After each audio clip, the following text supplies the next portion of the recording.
professor André Luiz Figueira Cardoso traz um curso de Direito Processual Penal esta semana.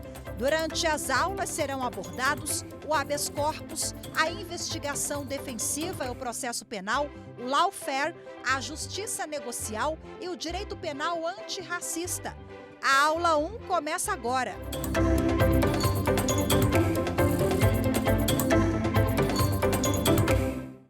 Olá, meus amigos do Saber Direito.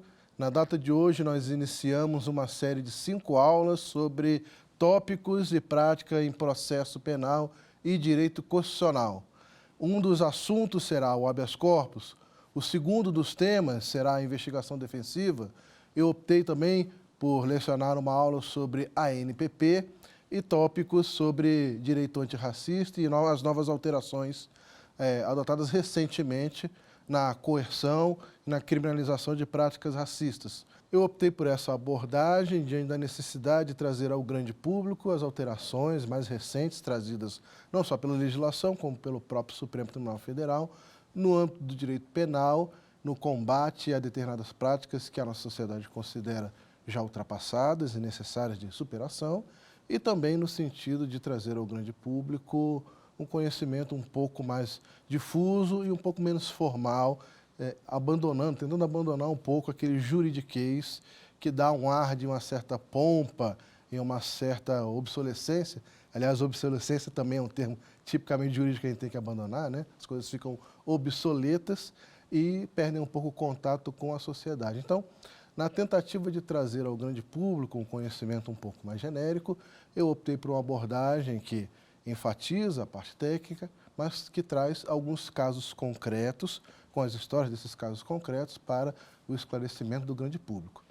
Como eu mencionei, nós vamos abordar, em primeiro lugar, o habeas corpus, esse que é o chamado remédio heróico, que volta e meia aparece não só na capa dos informativos jurídicos, mas também na capa dos grandes jornais, dos canais de internet, das redes sociais.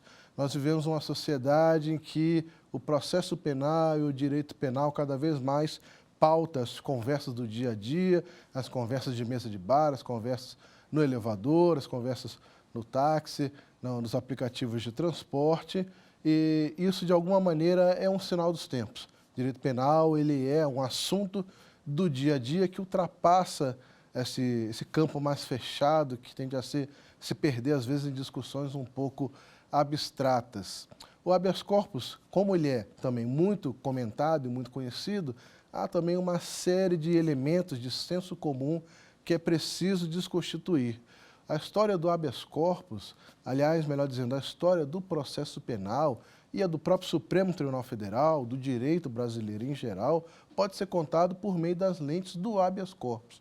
Quem, entre os estudantes de direito, nunca ouviu falar, ainda que de maneira superficial, na famosa doutrina brasileira do habeas corpus, que foi trazida por expoentes como Rui Barbosa. Rui Barbosa é esse cujo busto ostenta até hoje os salões nobres do Supremo Tribunal Federal. Grande tribuno, nunca foi ministro, foi senador, advogado, jornalista e polímata em geral, um especialista em várias áreas do direito.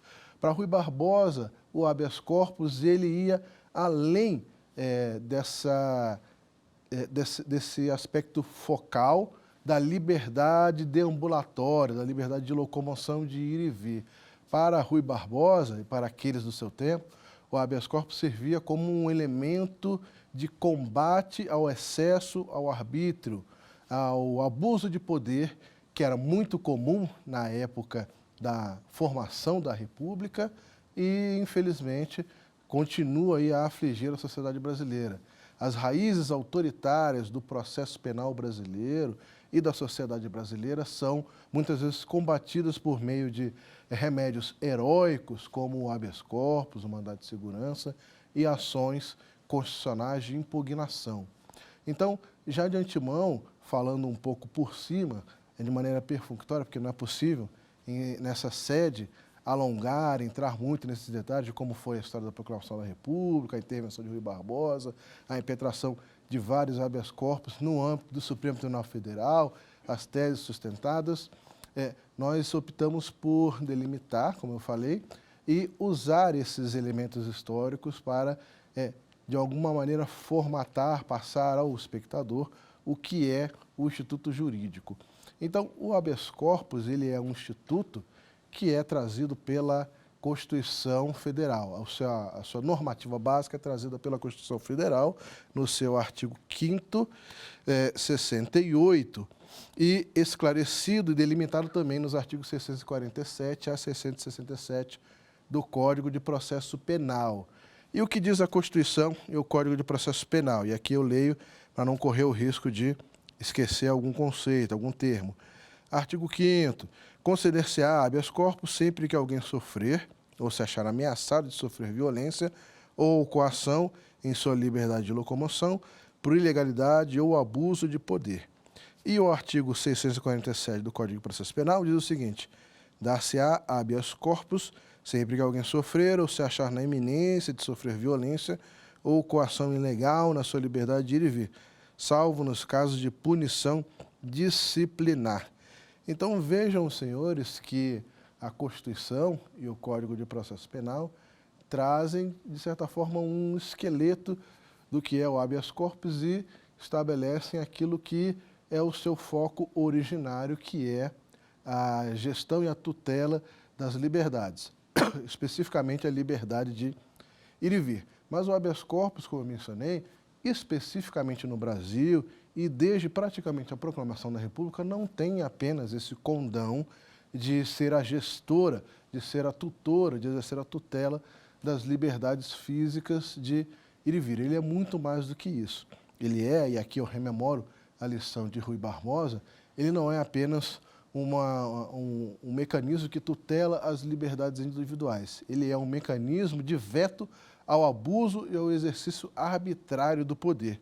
É por isso, por exemplo, que o artigo 648 do Código de Processo Penal estabelece que dar-se-á habeas corpus, toda vez que houver uma coação ilegal, de alguma maneira agredindo uma pessoa, e a coação ela considera-se ilegal, de acordo com 648, quando não houver justa causa. Então, nesse dispositivo, que é o dispositivo primeiro, inciso primeiro, existe aí uma abertura semântica para discussão sobre o que vem a ser uma justa causa que justifique uma coação que possa ser considerada ilegal. Então, não é toda a coação que é combatida pelo habeas corpus, é aquela coação ilegal e será ilegal quando não houver uma justa causa. Então, esse dispositivo, ele é o fundamento legal para, por exemplo, a impetração de habeas corpus contra instauração de inquéritos. Ele é o fundamento legal para a impetração, por exemplo, de habeas corpus contra a instauração de ações penais. Então, veja que os dois exemplos que eu dei, habeas corpus para trancar ou impedir a abertura de inquérito ou o recebimento de uma ação penal, são atos estatais que não geram automaticamente, se não de uma maneira dedutiva e indireta, um cerceamento da liberdade. Não é toda ação penal que gera automaticamente, a partir do seu recebimento, da sua instauração, ou todo inquérito que gera o cerceamento da liberdade.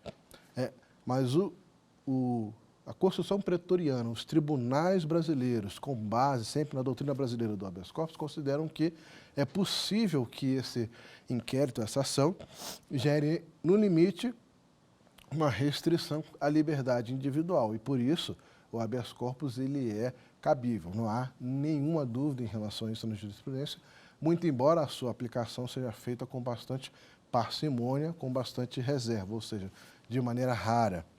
Então, esse é o artigo 648 do Código de Processo Penal, o inciso primeiro. O inciso segundo diz o seguinte: quando alguém estiver preso por mais tempo do que determina a lei, a coação se considera ilegal. Então, nessa modalidade, o habeas corpus combate o excesso. Vejam, mais uma vez, essa função principal do habeas corpus enquanto um mecanismo de combate ao excesso, ao arbítrio. Então, a justa causa pode, inclusive, haver, a coação pode ser que seja originalmente legal, mas quando ela se estende indefinidamente, é difícil sustentar a permanência eterno de uma eventual justa causa. Então, a jurisprudência ela é recheada de casos em que há prisões preventivas, há prisões cautelares que duram anos a fio. Então, nesses casos, os tribunais superiores, o Supremo também, o STJ, assumiram aí um diretor nesse aspecto, tem concedido habeas corpus para cassar ou relaxar prisões cautelares que se estendem por anos a fio. Então, quando há um excesso, é possível a impetração de um habeas corpus. O inciso 3º diz o seguinte: é possível a impetração de um habeas corpus quando a coação for ilegal, e a coação será ilegal quando quem ordenar a coação não tiver competência para fazê-lo. Então, é possível, e há toda uma discussão nas redes sociais, na opinião pública, especificamente em relação a isso, no que diz respeito à Operação Lava Jato e à competência da 13ª Vara Federal de Curitiba. Naquelas situações havia um juiz regularmente investido no cargo, que passou no concurso público, que exerce a jurisdição na sua dimensão territorial, mas havia um debate sobre a competência daquele juiz para julgar casos fora daquela circunscrição, fora de Curitiba. Até onde iriam os limites da competência dessa 13ª Vara Federal. Houve muito debate em relação a isso e o Supremo entendeu que haveria limites. Um outro exemplo também sempre citado seria um caso de um juiz militar que expede um mandado vamos supor, um mandado de prisão numa dívida civil por alimentos. Negócio completamente abusivo teratológico. Então, o juiz militar não teria competência para isso. A impugnação poderia ser feita por meio de um habeas corpus. Veja, um juiz regularmente investido, tudo certinho, mas todo juiz exerce uma parcela de jurisdição, e essa parcela de jurisdição, essa delimitação, é necessária para a manutenção do Estado de Direito. Todo poder tem limites. E essa é o grande recado que o habeas corpus passa. O habeas corpus estabelece, colabora para impor esses limites ao exercício do poder. Daí a sua dimensão democrática, a sua dimensão cidadã, de mais do que tutela das liberdades, de uma contratutela do abuso e do exercício de poder arbitrário. Então, continuando, no 648, é possível que seja impetrado um habeas corpus quando houver cessado o motivo que autorizou a coação. Então, veja que esse daqui se confunde um pouco com aquela questão do excesso que eu mencionei no inciso 2º. O excesso, havia realmente uma coação justificada, havia uma coação legal, mas como ela se estende indefinidamente no tempo, passa a ser excessiva e ilegal. E aqui esse dispositivo não deixa dúvida de que se há uma cessação no motivo, ainda que o motivo tenha acontecido ontem, mas cessou, então não se justifica mais aí a manutenção de uma eventual cautelar, e o habeas corpus pode ser usado para combater isso. Na jurisprudência e na prática, isso recebe alguns nomes, né? Por exemplo, o princípio da atualidade, segundo o qual é preciso que exista uma coetaneidade, né? Aconteça ao mesmo tempo os motivos da prisão preventiva e a sua decretação. Por exemplo, em relação aos demais casos, por exemplo, a vedação de fiança, eu acredito que esses casos também são bastante autoexplicatórios. Manter alguém detido em razão da sua impossibilidade de pagamento de fiança é realmente algo que os tribunais superiores têm cotidianamente criticado e relaxado decisões que mantêm pessoas presas em relação à sua incapacidade de pagamento. E, por fim, quando extinta aí a punibilidade e quando o processo for manifestamente nulo.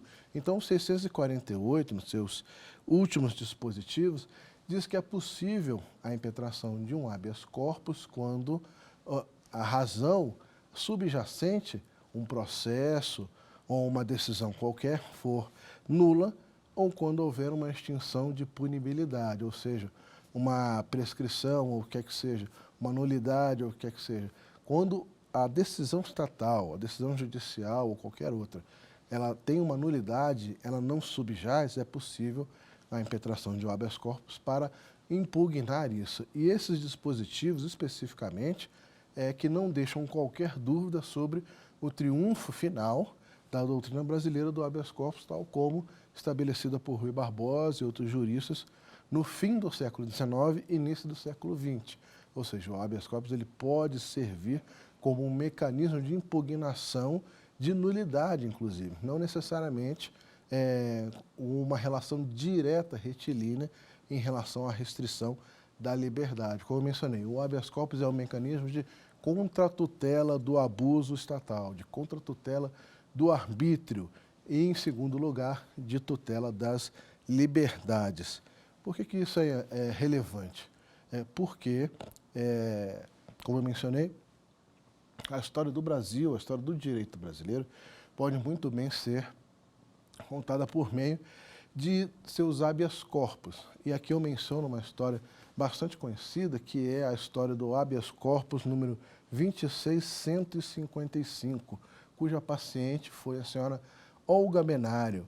Lá nos idos de 1930, na época de Getúlio Vargas, Olga Benário, então uma militante comunista e uma mulher judia que se encontrava grávida, foi presa sob a acusação de atividades subversivas. Como comunista, ela teria participado da intentona comunista de 1935. Ela foi presa e, como ela tinha cidadania alemã, as autoridades alemãs fizeram um pedido de extradição dessa pessoa. Então, houve uma decisão judicial por parte do Supremo Tribunal Federal no sentido de se rejeitar um habeas corpus que foi impugnado, que foi impetrado, impugnando esse pedido de extradição. E como todos sabem, nos anos 30, havia na Alemanha o regime de Adolf Hitler. Então, a extradição de uma mulher judia e comunista significaria a sua morte. O Supremo Tribunal Federal, nessa ocasião, com base em argumentos eminentemente formais, que lembram muito o debate que foi travado também no âmbito desse Supremo, quase 70 anos depois, no âmbito da extradição de Cesare Battisti, entendeu que seria possível a extradição, que seria uma decisão do Poder Executivo e determinou a extradição de Olga Benário, uma mulher comunista e judia que se encontrava grávida de 7 meses. Ela foi direto para um campo de concentração e lá, como é sabido, ela foi executada por meio de gasificação, foi enviada para a Câmara de Gás e lá morreu em 1942. Um habeas corpus foi impetrado para evitar isso. Então, o habeas corpus, mais do que uma questão de mera liberdade, de locomoção, ela combate também situações de vida ou morte. Nesse caso, o habeas corpus foi negado e isso acarretou a morte de uma pessoa. Então, esses dispositivos legais, esses institutos legais, nós sempre temos que ter a noção de que eles envolvem pessoas de carne e osso. Situações, às vezes, de vida ou morte podem ser estabelecidas e regulamentadas por meio de um habeas corpus. Então, como eu havia mencionado, o habeas corpus ele é um mecanismo de uma ação de impugnação e um mecanismo de contratutela do poder estatal. Ele pode ser impetrado, inclusive, contra decisões já transitadas em julgado. Ele pode ser impetrado, inclusive, contra decisões que negam liminares em outros habeas corpus. Ele pode, inclusive, ser empregado como um substitutivo de revisão criminal. Então, vejam aí a possibilidade, a possibilidade de força e de flexibilidade no manejo desse instrumento de impugnação. Ele não é um pedido de reconsideração, ele não é um recurso, ele é um mecanismo autônomo de impugnação, de prática democrática e cidadã. E, mais uma vez, de gestão e repressão do arbítrio e do abuso do poder estatal. Isso é sempre necessário que se consigne. Então, aproximando-nos daí já da conclusão, é sempre necessário relembrar aqueles processos típicos em que, na verdade atípicos, em que é possível se causar aí uma virada da jurisprudência por meio aí da impetração de habeas corpus. Até 2009, a ordem jurídica brasileira admitia a prisão do depositário fiel por uma dívida civil. E o que causou a virada dessa jurisprudência foi aí a impetração de HCs que foram julgados em conjunto por parte do Supremo Tribunal Federal em conjunto também com o RE, e que acabou por alterar uma visão que já era bastante duradoura no âmbito do Supremo Tribunal Federal. Então, veja, no âmbito de um habeas corpus, houve aí a virada da jurisprudência, no sentido de se considerar inconstitucional, ou até, como dizem os mais especialistas nesse âmbito, houve um juízo de convencionalidade, porque se aplicou uma convenção, o Pacto de São José da Costa Rica e outros tratados internacionais, que vedavam a prisão por dívida ou decorrente de dívida. Então, o Supremo, no âmbito de um habeas corpus, que houve uma provocação em habeas corpus, e havia várias naquela época, houve uma virada jurisprudencial no bojo de um habeas corpus, no sentido de se rechaçar a prisão por desobediência do depósito fiel. Houve também uma virada jurisprudencial bastante relevante, no sentido de alterar e depois realterar um entendimento do Supremo no âmbito da prisão em segundo grau. Até 2009, o Supremo autorizava a execução provisória da sentença condenatória a partir de acórdão condenatório ou confirmatório de sentença.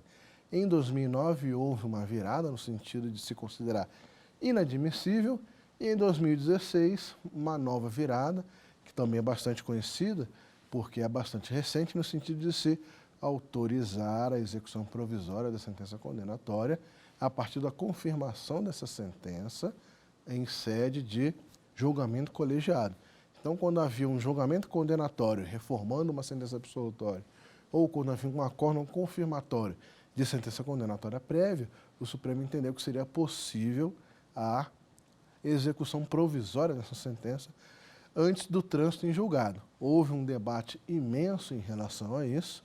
Esse entendimento durou aproximadamente 3 anos. E depois desse tempo, o Supremo refluiu ao seu entendimento, ao segundo entendimento, no entendimento de 2009, no sentido de se considerar inadmissível, salvo questões concretas que justifiquem aí uma eventual prisão cautelar. Então, veja, isso foi decidido também no âmbito de um habeas corpus concreto, um caso concreto, determinou aí a virada da jurisprudência. Então, depois de ter mencionado esses casos, o caso da prisão civil e o caso da Olga Benário e o caso da virada jurisprudencial da prisão em segundo grau, a título de encerramento, eu menciono também um caso que é deveras curioso, que é o famoso habeas corpus que impugnou a constitucionalidade da Lei de Crimes Hediondos, o habeas corpus número 82959 de São Paulo. E esse habeas corpus tem aí a distinção bastante curiosa de ser um exemplo concreto de impetração de habeas corpus por parte do próprio paciente. Nós sempre vemos nas aulas de processo penal e direito penal essa menção de que o habeas corpus pode ser impetrado por parte do próprio interessado, por parte do próprio paciente. E isso aconteceu nesse caso concreto.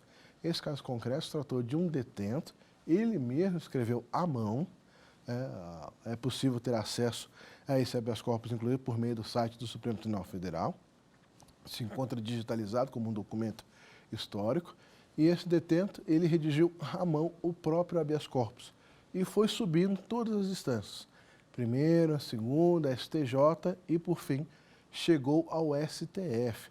Esse habeas corpus foi distribuído ao ministro Marco Aurélio, que o recebeu e processou e o tratou como um habeas corpus normal, como qualquer outro habeas corpus impetrado aí, ou pela Defensoria Pública, que também tem um papel muito relevante na formação da jurisprudência do Supremo, ou um advogado qualquer que tenha redigido. Então, esse habeas corpus foi tratado como qualquer outro habeas corpus, chegou, foi julgado e determinou a inconstitucionalidade, a decretação da inconstitucionalidade da Lei de Crimes Hediondos, que na época previa a aplicação para os crimes delimitados naquela lei de regime integralmente fechado em casos de condenação. Então, o Supremo entendeu que seria inconstitucional, veriria o princípio da individualização da pena aquele dispositivo legal, e assim o fez em sede de controle de constitucionalidade decretado no âmbito de um habeas corpus.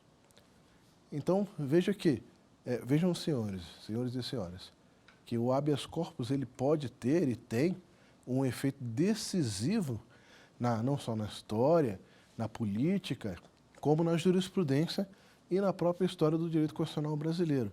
Habeas corpus, como por exemplo de Olga Benário, determinar só uma mancha na história brasileira.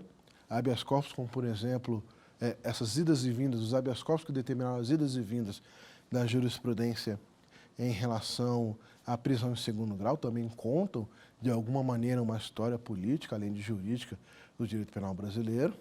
E habeas corpus, como por exemplo aqueles que impugnavam as prisões civis ou a lei de crimes hediondos, como eu mencionei, também fizeram a história. O habeas corpus ele tem também essa função precípua, além de ser, mais uma vez, repetindo mais uma vez, diante da importância, né? É necessário repetir, além de ser um gestor das liberdades, além de ser um tutor das liberdades, ele é uma espécie de contratutor do abuso e do arbítrio. Bem, feitas essas considerações e dados esses exemplos históricos que foram mencionados, como por exemplo o habeas corpus da senhora Olga Benário, a questão envolvendo a discussão sobre constitucionalidade e legalidade da prisão do depositário fiel, uma prisão civil, portanto, além das questões envolvendo as idas e vindas da jurisprudência em relação à possibilidade da prisão em segundo grau e, por fim, também o exemplo que foi citado em relação à constitucionalidade da lei de crimes hediondos, nós podemos, inclusive, entrar em detalhes um pouco mais técnicos e um pouco mais formais. Eu acredito que seja relevante para que o cidadão, o estudante, o espectador que esteja acompanhando essa aula perceber a riqueza das possibilidades de impetração. Na doutrina, ou seja, nos livros jurídicos, muitas vezes nós encontramos menções bastante duras no sentido de dizer que só é possível o habeas corpus para a gestão da liberdade de ir e vir, mas os exemplos que eu dei, todos eles esclarecem que a jurisprudência já está muito mais além disso.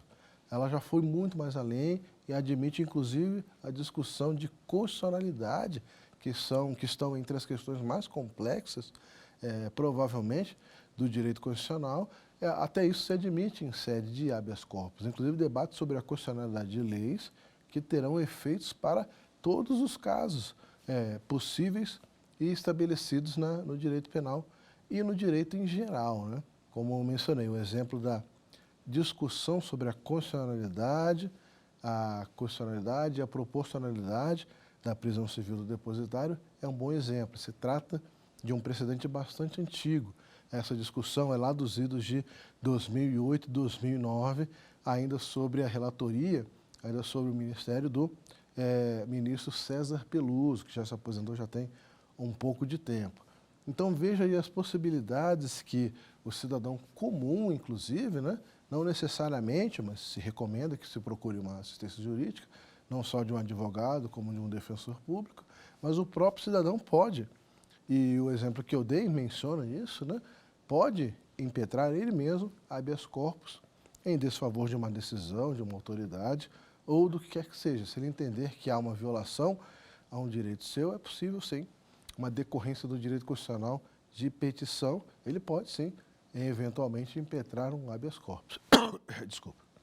Então, mencionando mais uma vez, além dos exemplos que eu dei, dos casos concretos que eu mencionei, então nós podemos entrar um pouco na seara um pouco mais formal e um pouco mais técnica, de modo a estabelecer um link entre os casos concretos que foram citados e os conceitos jurídicos.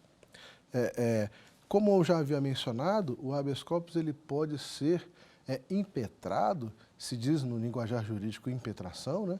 Mas é realmente uma questão formal, ele pode ser ajuizado, pode se dar entrada, pode se chamar do jeito que se quiser, né?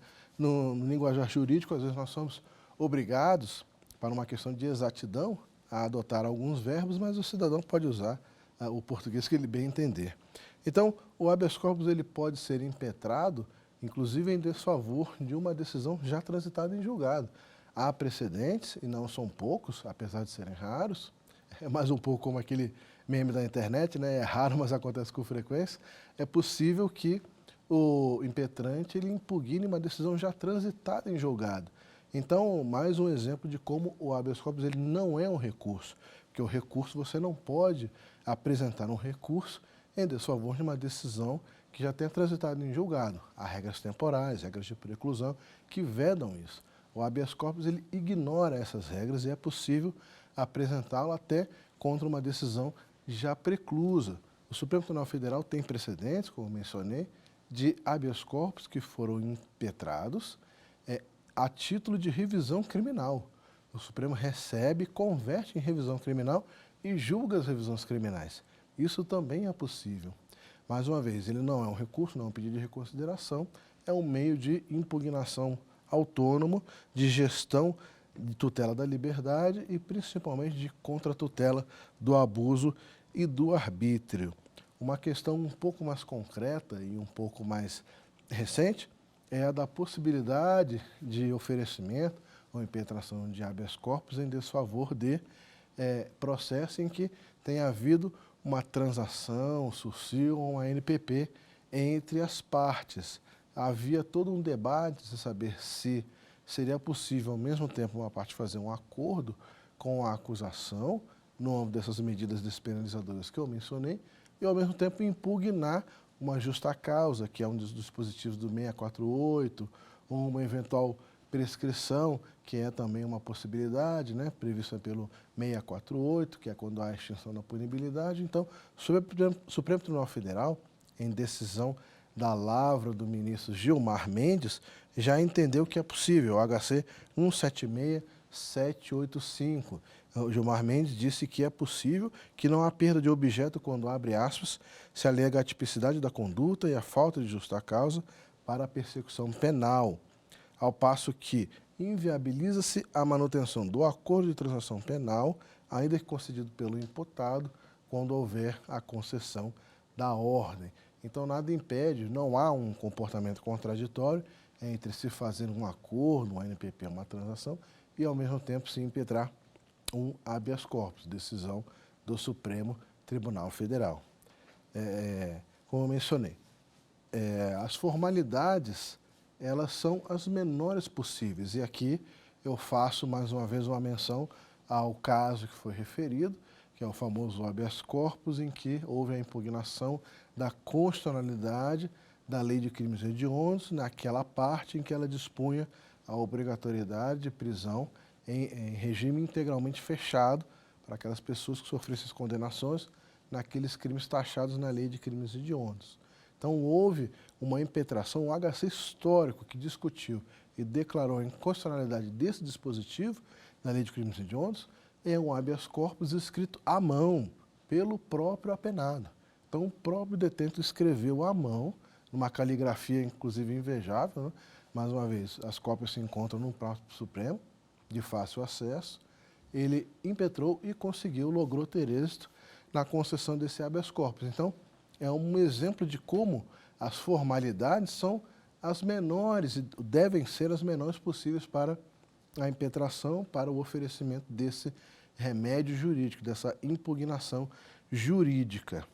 Em relação à formalidade, portanto, sempre se menciona a possibilidade do próprio interessado impetrar o habeas corpus, e esse é um bom exemplo.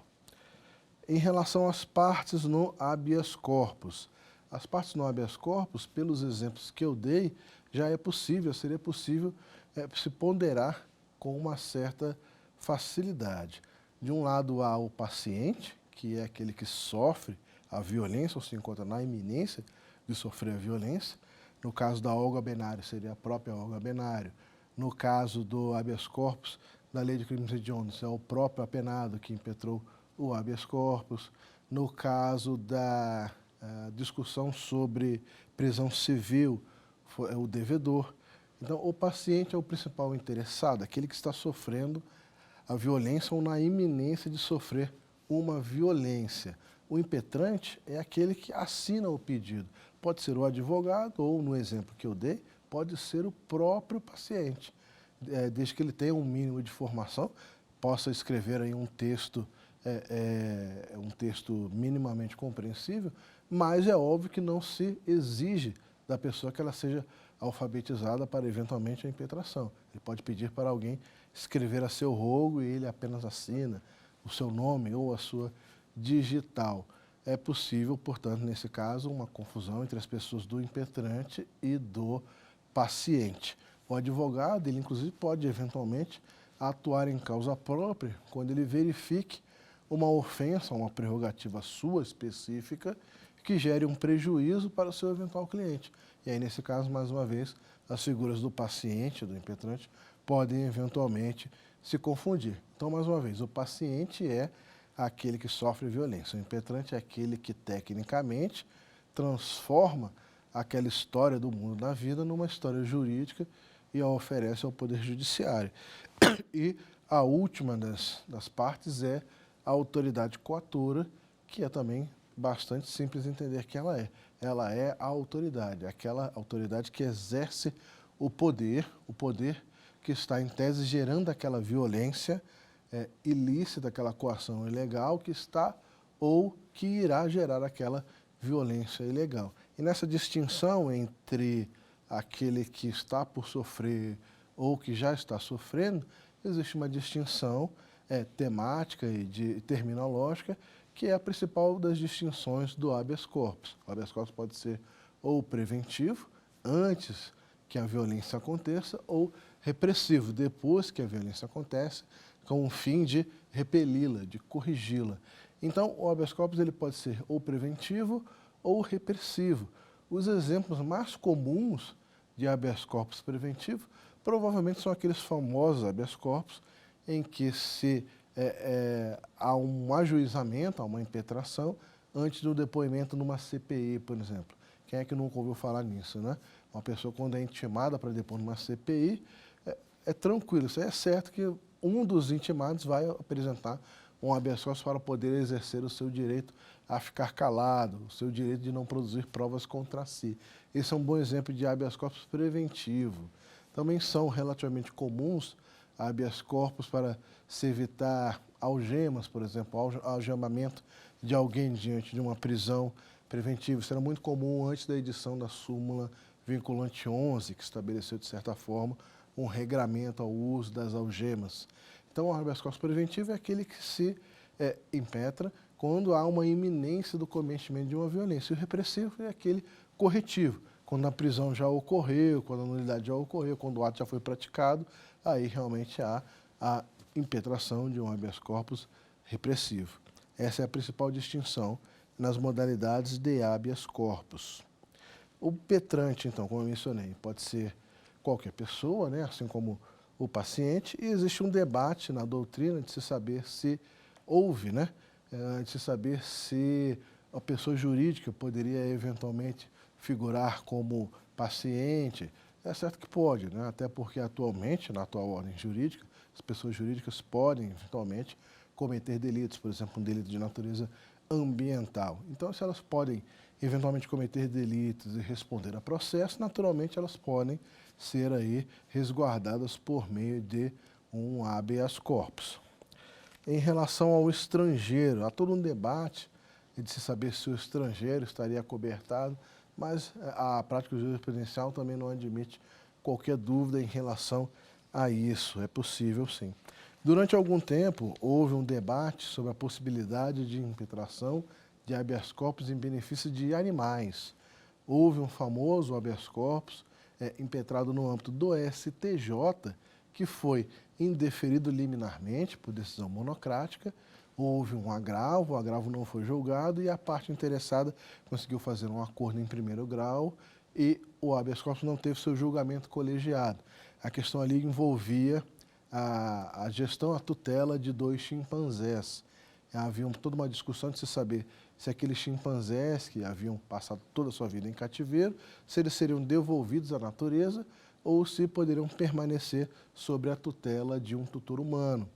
Houve, então, a impetração de um habeas corpus em nome de 2 chimpanzés, representados pelo tutor, pela pessoa que queria permanecer sendo tutor deles, discutindo aí a inconveniência de devolver aqueles animais, um casal de chimpanzés à natureza, sob pena de que eles ali morressem. Então, houve, em primeiro lugar, uma negativa de seguimento por parte do STJ, dizendo que exatamente animais não poderiam ser pacientes de habeas corpus, e essa discussão acabou não seguindo adiante porque houve um acordo entre as partes no âmbito do primeiro grau. Mas é realmente uma questão bastante interessante que discute, no limite, até uma discussão um pouco mais filosófica, metafísica, de se saber o que é humano e os limites da concessão da proteção jurídica aos animais. Muito bem, então, no que diz respeito à possibilidade de impetração, nós já discutimos a possibilidade ou impossibilidade de impetração em benefício de pessoa jurídica ou de animais, e agora nós vamos debater a possibilidade da impetração em benefício de coletividades. Durante muito tempo houve esse debate, essa dúvida, no sentido de se saber se coletividades, ou seja, um conjunto abstrato de pessoas, poderia ser tutelado por meio do habeas corpus. É uma discussão bastante candente, eu agora lembro de cabeça, muito embora não tenha o número do HC, uma discussão no âmbito do Rio de Janeiro, em que a Defensoria Pública Estadual impetrou um habeas corpus coletivo em favor de uma coletividade, de uma comunidade, no sentido de se evitar o uso indiscriminado de mandado de busca e apreensão igualmente coletivos. Então, naquele caso concreto, facilmente encontrado na internet, por meio de motores de busca, houve a concessão de um mandado de busca e apreensão coletivo, não especificado, em desfavor de uma comunidade inteira, e a Defensoria Pública Estadual impetrou, portanto, um habeas corpus coletivo, no sentido de obstar esse cumprimento de busca e apreensão de maneira bastante indistinta e difusa, criminalizando uma comunidade carente inteira. Então, no âmbito do Supremo Tribunal Federal, essa discussão foi travada e definitivamente chancelada no bojo do habeas corpus 143641, julgado em 2018. Nesse habeas corpus, um coletivo de advogados impetrou um habeas corpus em favor também de um coletivo de pessoas, ou seja, mães que se encontravam em situação de prisão cautelar ou que respondessem a processos, no sentido de restabelecer aquela regra primeira do processo penal, que é de que a liberdade é a regra e a prisão a exceção. Então, no âmbito desse habeas corpus coletivo, que foi admitido e concedido pelo Supremo Tribunal Federal, o Supremo admitiu, em primeiro lugar, a impetração de habeas corpus coletivo e concedeu a ordem no sentido, mais uma vez, de repisar essa regra de que a prisão é a exceção e a liberdade é a regra, sempre em atendimento, em atenção ao princípio do melhor interesse da criança, daquelas crianças que são filhas de mães que se encontram, de alguma maneira, detidas ou que caem nas garras, vamos dizer assim, do processo penal. Então, nós já discutimos a questão da impetração em benefício de coletividades, em benefício, ou impossibilidade, né, de animais e a eventual impetração em nome de empresas e pessoas jurídicas. Muito se discute também a possibilidade da impetração em desfavor de atos de particular. Os exemplos eles sempre foram bastante capciosos, né? Seria difícil imaginar um particular que exercesse uma autoridade semelhante à estatal e que isso não fosse um eventual crime, um eventual abuso, né? Um cárcere privado ou algum outro tipo de delito, mas a pandemia nos trouxe aí alguns exemplos, né? Então, aquele hospital que pretende, de alguma maneira, estabelecer uma quarentena qualquer. Houve um debate em relação à possibilidade de impetração de habeas corpus em relação a esses hospitais. Um cruzeiro, um navio que de alguma maneira atraca, mas não permite que os passageiros saiam do navio. Em tese, houve essa discussão também em relação à possibilidade da impetração de um habeas corpus em relação ao comandante do navio, que seria uma autoridade privada, particular. Esses habeas corpus, houve bastante essa discussão em relação à liberdade deambulatória no âmbito da pandemia, mas esses habeas corpus nunca tiveram um debate muito extenso, porque houve, mais uma vez, o sopesamento entre a liberdade deambulatória e o direito à saúde e a necessidade de uma gestão minimamente organizada da pandemia. Mas esse é um debate que houve. Há todo um debate jurisprudencial e doutrinário em relação a isso. E houve aqui e acolá algumas decisões esparsas que eram invariavelmente reformadas por parte de tribunais superiores. Também na época da pandemia, houve a edição da Resolução 62 de 2020, por parte do CNJ, que estabeleceu uma série de regras no sentido de se gerenciar, de se dar algum tipo de racionalidade à gestão das prisões no Brasil. Houve um estabelecimento de uma série de regras, mais uma vez recomendando que o juiz de direito tornasse, como sempre deve ser, o estabelecimento da imposição de prisões como algo excepcional, sempre no sentido de se conceder a liberdade ou de se facilitar a liberação de pessoas que se encontrassem detidas no sistema. Então, é um elemento que foi bastante utilizado pela advocacia, inclusive no âmbito dos tribunais, invocando aí as regras estabelecidas pela Resolução número 62 de 2020, no sentido, mais uma vez, de reafirmar essa regra que deveria ser a regra, né, de que a liberdade é a regra e a prisão é excepcional. E, mais uma vez, o habeas corpus é sempre utilizado para esse tipo de debate. Em relação a atos administrativos sanitários, como eu já até mencionei num dos exemplos que eu mencionei, houve todo um debate no que diz respeito aí à possibilidade da impetração de habeas corpus para se impugnar medidas administrativas sanitárias na época da pandemia. Então, a vedação de locomoção em determinadas épocas, ou a exigência do chamado passaporte vacinal, ou de um comprovante de vacina, isso foi muito debatido e existe uma decisão que eu gostaria de mencionar, que é a decisão do HC 700-487 do Rio Grande do Sul, do STJ, em que houve esse debate no sentido de se negar, inclusive, né? Sempre dizendo que no sopesamento desses bens jurídicos, saúde, a necessidade de uma gestão organizada da pandemia, seria possível alguma restrição da liberdade de cidadãos particulares. Em relação a vedações na impetração do habeas corpus, é sempre mencionado também a impossibilidade de impugnação da pena de multa no âmbito do processo penal. Então, se houver a imposição numa pena de multa, exclusivamente de multa, não houver uma sanção de prisão ou uma pena restritiva de direito, a multa é vedada a impetração de habeas corpus para discutir exclusivamente a multa. A súmula que dispõe sobre isso é a súmula 693 do Supremo Tribunal Federal. Um outro elemento técnico que nós poderíamos mencionar é a da dilação probatória. A dilação probatória ela não é admitida não só no âmbito do habeas corpus, como no âmbito das medidas impugnativas em geral. Em juridiquês, se chama ainda a necessidade de prova pré-constituída. Então, se você precisa instruir com alguma coisa que você não tem, você menciona isso no âmbito do mandado de segurança ou do habeas corpus, mas não é possível se abrir um prazo para contestação, isso não faz o menor sentido. Não há espaço para dilação probatória, não há espaço para colheita adicional de provas, não há espaço para contraditório no âmbito do habeas corpus. Isso porque, como eu mencionei, ele é um instrumento de contratutela. Então, a autoridade praticante do ato já teve mais do que suficiente a sua chance de falar nos autos ou na prática de um ato que tem de ser, como sempre, formalizado e justificado, né?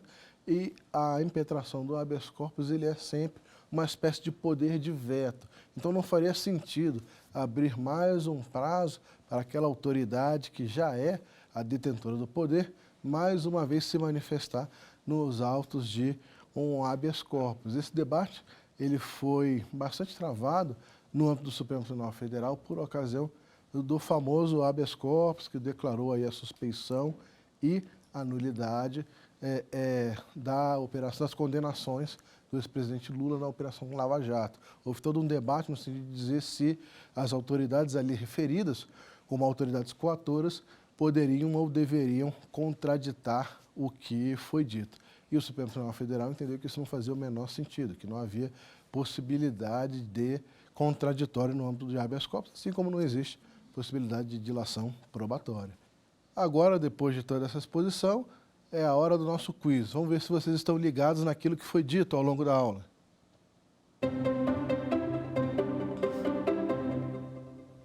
Qual é a natureza jurídica do habeas corpus? Letra A, ele é um recurso? Letra B, ação de impugnação? Letra C, pedido de reconsideração? Ou letra D, nenhuma das acima? Então, qual que você acha que é a resposta correta? Vamos lá. Muito bem, ação de impugnação. E como nós verificamos, ele não é um recurso, porque o recurso tem seu prazo certo e o habeas corpus pode ser impetrado até contra decisão já transitada em julgado. Então, ele não é um recurso. Ele não é um pedido de reconsideração, porque um pedido de reconsideração é dirigido à própria autoridade para rejulgar, para reanalisar, e o habeas corpus é sempre dirigido a uma autoridade acima daquela que prolatou a decisão impugnada, e nenhuma das acima, obviamente, não é o caso, né? Ela é uma ação de impugnação autônoma. Muito bem, então vamos à segunda pergunta.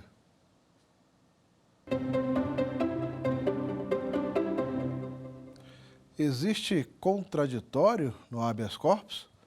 Aí já tem uma dica na contraditório entre aspas. Letra A, sim para o MP. B, sim para o juiz, autoridade impetrada. C, sim para a vítima. E D, não. Então, qual você acha que é a resposta correta? Letra D. Não há, tecnicamente falando, um contraditório no habeas corpus, porque é uma ação de impugnação muito específica, que serve, como eu mencionei, como uma espécie de contratutela do arbítrio. Então, quando o processo chega nessa fase, quando há esse tipo de impugnação, aquelas pessoas que detêm o poder já tiveram mais do que a fase suficiente para se manifestar. Então, não há um contraditório para o MP com quem o advogado está litigando num processo contrário. Também não há um contraditório por parte da autoridade coatora, que meramente presta informações. E a vítima, às vezes, se trata até de um delito em que é difícil qualificar a vítima, como, por exemplo, o delito de tráfico, em que se viola a saúde pública, né? Quem é a vítima disso? O Estado, de maneira ampla. Então, também a vítima não fala no âmbito do processo de habeas corpus em sede de contraditório. Então, a resposta é não, não existe tecnicamente falando um contraditório no habeas corpus. E agora vamos para a terceira e última questão.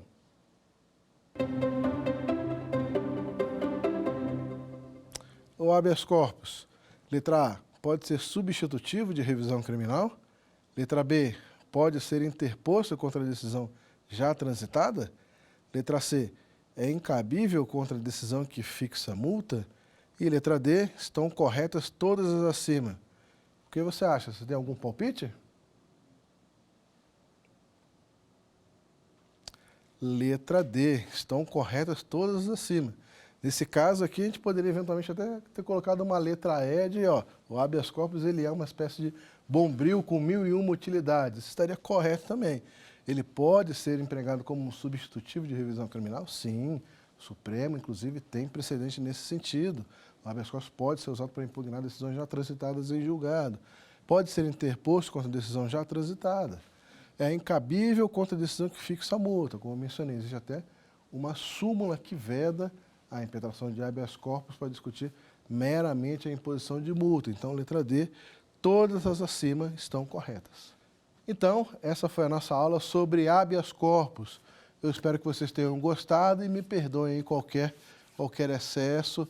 Eu tentei passar de uma maneira mais objetiva e com base em casos concretos o que realmente é o habeas corpus, como ele funciona na prática, e eu peço que vocês nos acompanhem ao longo das demais aulas da semana. Quer dar alguma sugestão de tema para os cursos do Saber Direito? Então mande um e-mail para a gente, saberdireito@stf.jus.br. Você também pode estudar pela internet. Acesse o nosso site radioetvjustiça.jus.br ou pode rever as aulas no canal do YouTube, @Rádio e TV Justiça.